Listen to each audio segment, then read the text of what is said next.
Everyone. How are you? How are you today? Sige lang, okay.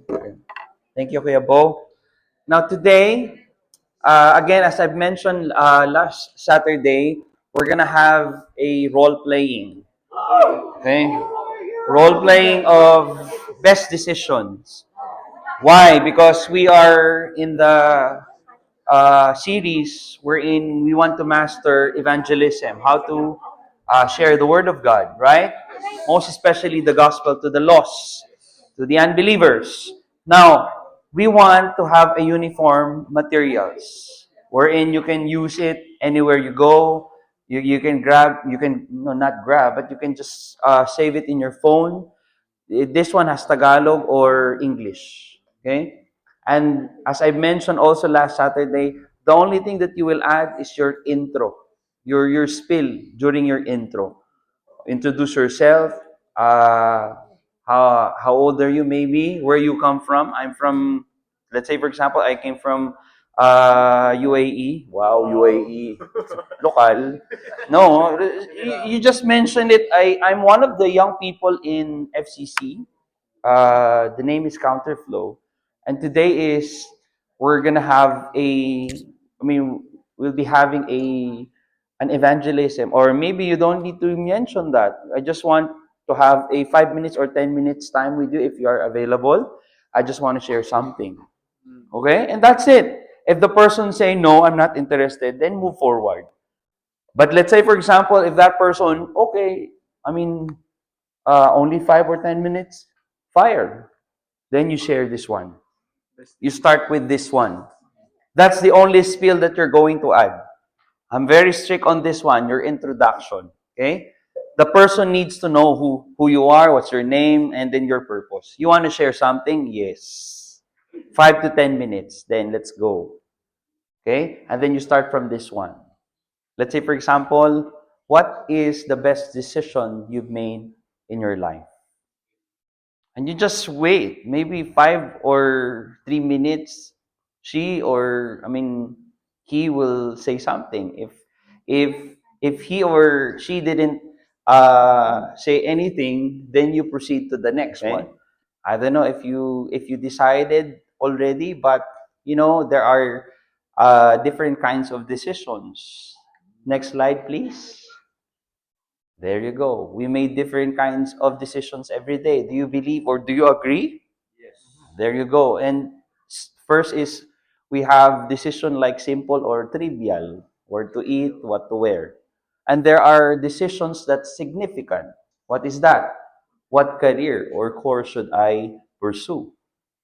So just to give a sideline lang, on 24th, if you're free and if you want to join this one, okay, this will help you guys to really choose and to pray which career or which course you're going to take when you go to college. So that's significant. And there is decisions that will change your life. What is that? Who do I marry? But this is not the right questions for you because you're still in the process of studying. Okay? So maybe, yeah, scratch that. So, and then you just wait. Okay? Is Can you say something, or maybe do you agree with this one? Yeah, if she agree or he agree, then go to the next one. And next slide. Today, brother, or maybe sister, okay? I don't know. Mas maganda siguro kapag babae, syempre babae din yung sasyaran ninyo para at least walang parang iisipin na masama. Okay? So today, brother, you're about to make a decision that will help impact your life for eternity. Would you like to know? Di ba? Would you like to know? Okay. Maybe. Sino yung nagsalita ng maybe? Oh, it's okay. But let me just start with this one. There are 4 important truths that I want to share. Truth number 1 is that God loves you and He desires that you have eternal life with Him. Okay? So on and so forth. Hanggang makaabot ng, sige, Chava. Chava ba o Chaviva? Saba. Okay, so, sabi ba? Sige, ate.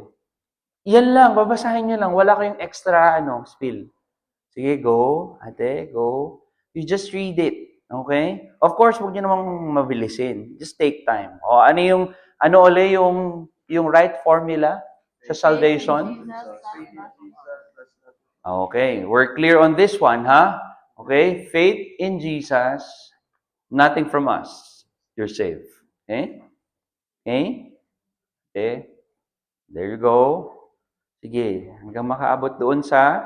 Ito, lagyan nyo dito ng drama. What do you mean drama, Pastor? Ito na kasi yung turning point ng tao. After niya malaman yung four truths, that's for spiritual law. Okay? Knowing that, God wants you to be saved, you are a sinner. Okay? That's why you need a Savior, and that is Jesus Christ. And the fourth truth is, there's no other way. There's only one way. There's only way, and that is Jesus Christ. And you need to accept Him. So, this will be the last slide before prayer of salvation. Brother, sister, this will determine your eternal destiny today. Today is the day. Diba? Sabihin mo, no?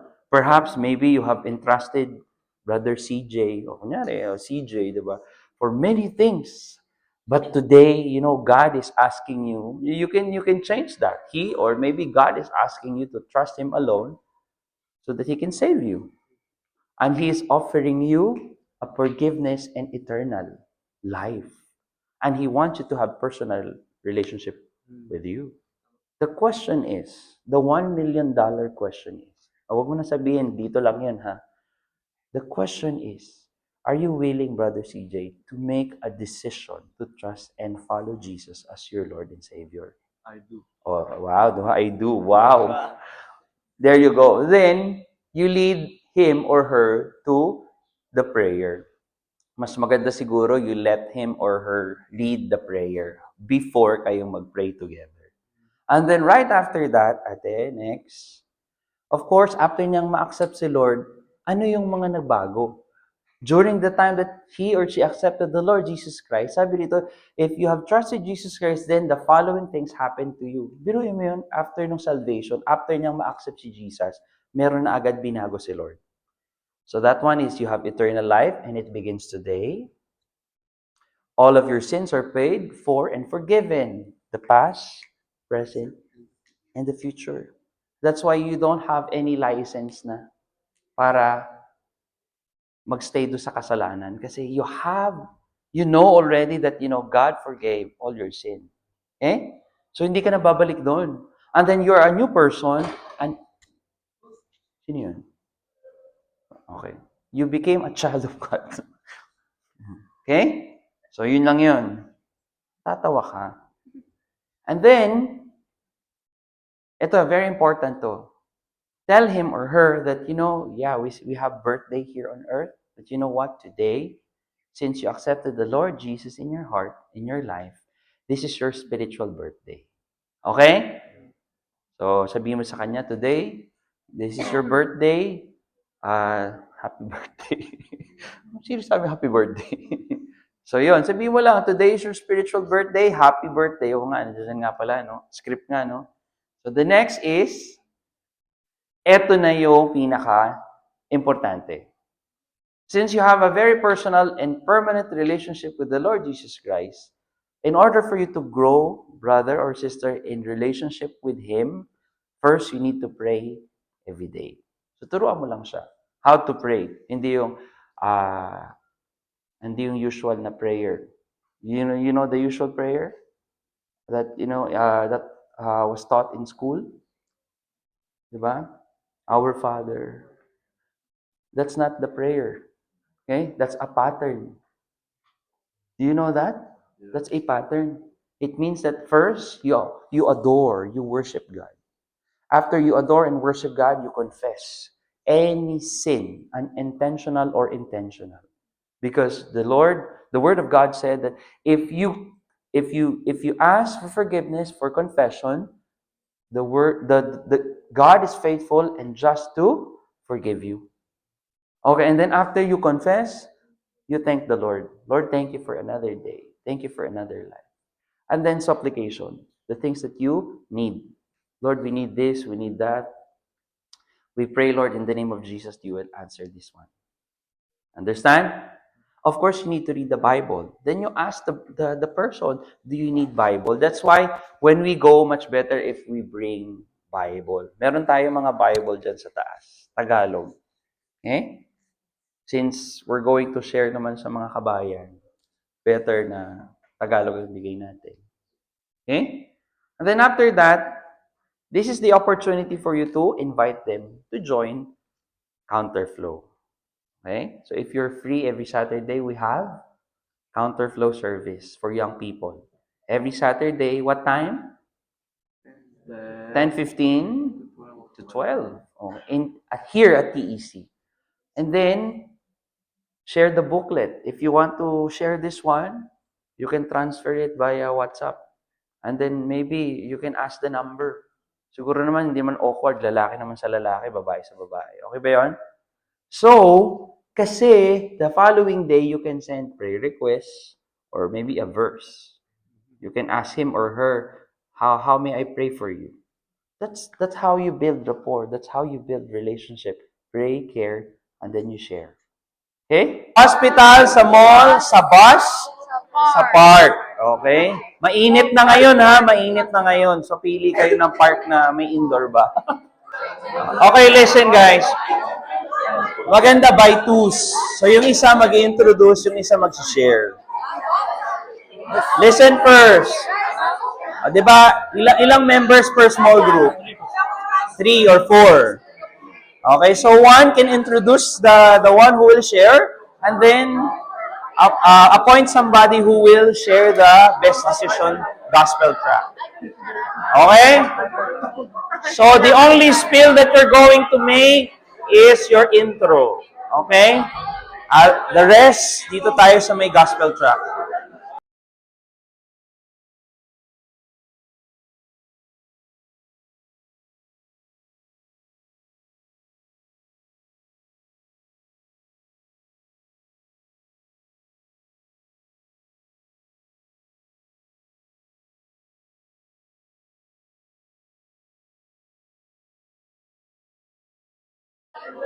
Okay, go. Quiet. Everybody quiet. Okay, ready ba?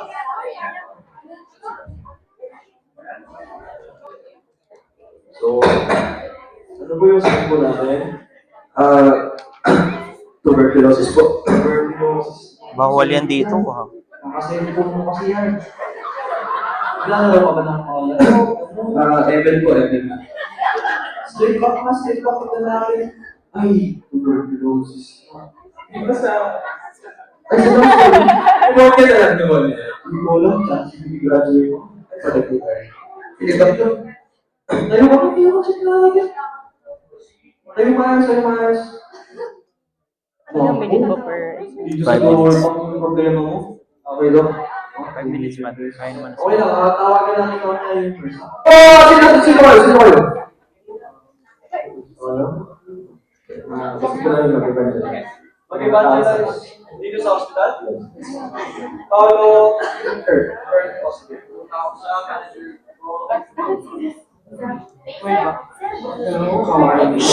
Quiet, listen. Hello po. Nice to meet you po. Sino po kayong dalawa? Si Paolo? Oscar? Gusto lang po namin natin. Hindi ba okay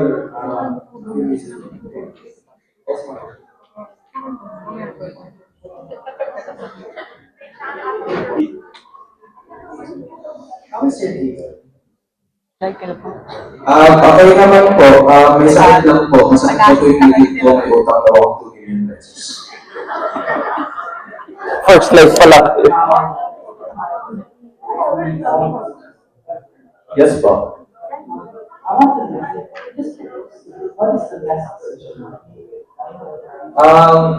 Best decision ko po siguro yung binayaran ko naman yung kalahati ng utang ko dati for dito. Today, you're about to make a decision that will change or impact. So, we're going to share to you the four truths in the Bible. So the truth one, God loves you and desires that you have eternal life in Him. So, can you read this verse for me? Here we go. Okay. John chapter 3, verse 16. For God so loved the world that He gave His only Son, so that everyone who believes in Him may not perish but have eternal life. That is the very first thing. God loves you and desires to have eternal life. Truth number two. Man has a secret heart that separates him from God. Yes, po. Everyone has sin.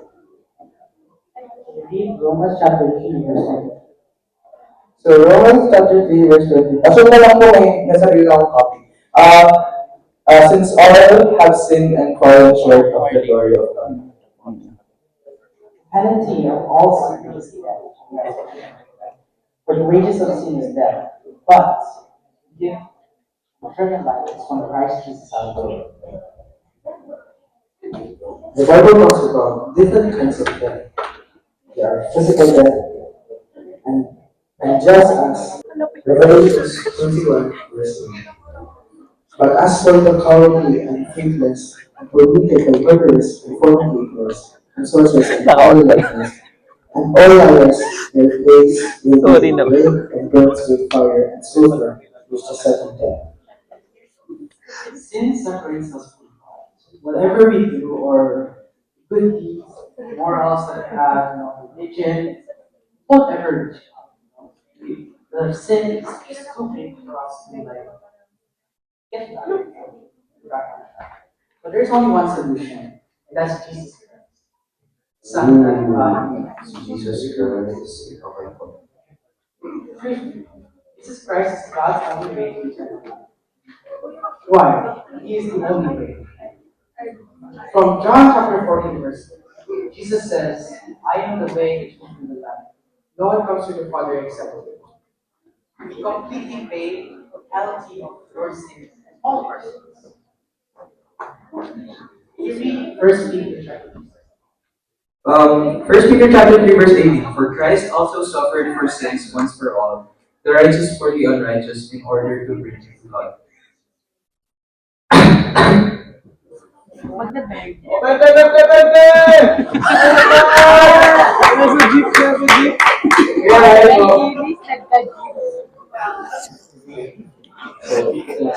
His resurrection proves that the Son of God, the Messiah, is the only Savior. Romans chapter 1, verse 3. The gospel concerning his Son, who was descended from David according to the flesh, and was declared to be Son of God with power, according to the Spirit of holiness, by resurrection from the dead, Jesus Christ our Lord. And he promised eternal life. From John 3, chapter 3, 36. Whoever believes in the Son has eternal life. Whoever disobeys the Son will not see life, but must endure God's wrath. Ay, ikaw po. Kuya, para po, lalabas na po kami. Ako. Ako, sarili na po. Sarili na po. Ako.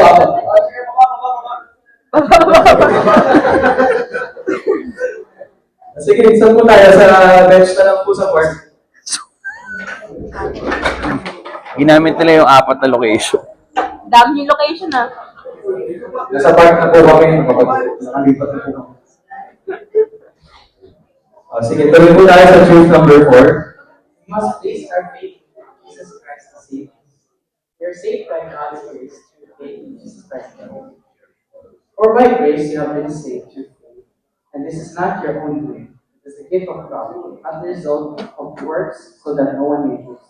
As in Ephesians chapter 2, verse 8 to 9. We deserve nothing.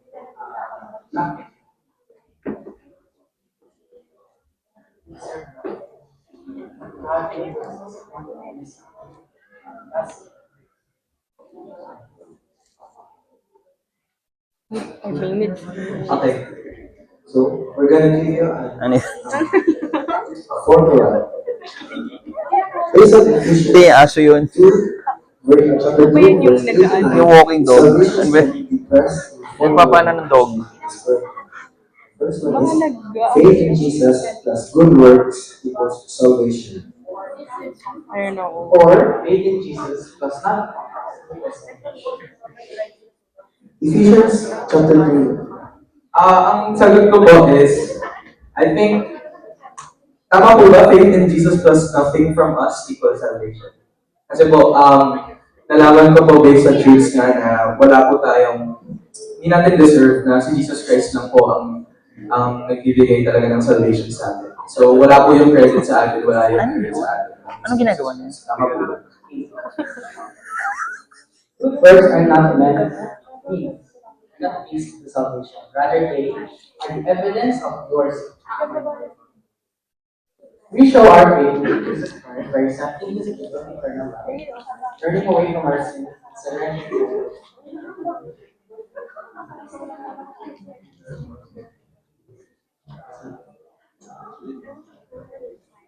God promised that you can know today that you have eternal life when you trust in Jesus. Like in 1 John chapter 5, verse 18. I write these things to you who believe in the name of the Son of God, so that you may know that you have eternal life. This will determine your eternal bliss. Perhaps you have trusted God for many years, Oh, di ba? but today He is asking you to Malakad trust ba na Him. maayos yan sa Rio? He is offering you forgiveness and eternity.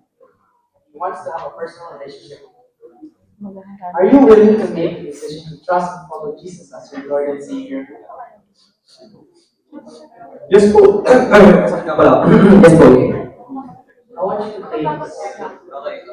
Yung prayer. Prayer. Amen.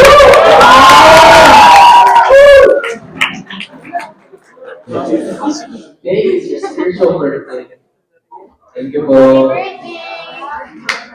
Today, Okay, I will sign this pledge. Today, I trusted in Jesus to be my Lord and Savior, and I accepted His free gift of eternal life. Woo! From now on, I will follow Jesus for the rest of my life. Wait lang, that's it. Halika, papakilala ko sa'yo si Jesus. Halika. Narinig ko kayo kanina pa eh. Naglalakad ko pa aso kanina. Isipin ko si Jesus Christ. Nababago yung video. And God. Wow! Thank you so much. 10 minutes, no? Sabihin ng mismong continuousness for the new. Of course. So you need to prepare with that one. Tsaka kailangan po ready tayo sa rejection. Correct. Kasi nga yung may part po sa gospel track na are you ready? Pwede kasi silang sabihin na no. Yeah. And you can include that in your presentation. Let's say, for example, may nag-reject. O, di move forward. Kung yung mga group na 4 or 5 yung members, meron bang 5 members yung group? You can use that. Yung isa doon, magre-reject ng gospel. So, pwede yun. Pakita nyo lang para at least, parang ano tayo, hindi naman tayo yung parang scripted, or those scripted talaga, pero at least pakita natin yung reality that there are some people who will not accept. There are some people who will, who will think that, oh, maybe you're offering insurance or credit card. Tama ba? Yes po. Oh, but of course, you will choose your audience. Siyempre, mga young people kayo. So, you go with young people. Okay? So, yes, Kuya CJ. Oh, boss. Yung actor naman ng nakita niyo naman po yung doktor. Mm-hmm. Tapos yung driver po din po. Yung isa nga, umulis na yung bumili ng burger. Oo. Doon siya. Parang, nagpe-pray. Napagod ka na. Yung po, yung Okay. driver po, siya po yung naglalakad po ng aso. Ano po, all in common. Yung gitara aso yun. Opo, aso po yun. Naglalakad. Nasa part, nasa Rizal po. Alam ko naghanap ka ng gold. Akala ko detector eh. So, ayun po, they all have one thing in common, which is, wala po silang kilaman dun po sa nangyayari. Pero, naririnig They po can nila. hear, Yes, right? Ayun po yung gusto ko mapalagay, which is, na kahit hindi po natin tinatry i-share sa lahat ng tao, kahit sa isang person lang, na-affect Pwede nila marinig yung lahat eh. ng tao. Yes. Thank you so much. Yeah, that's it. Thank you, Kuya CJ.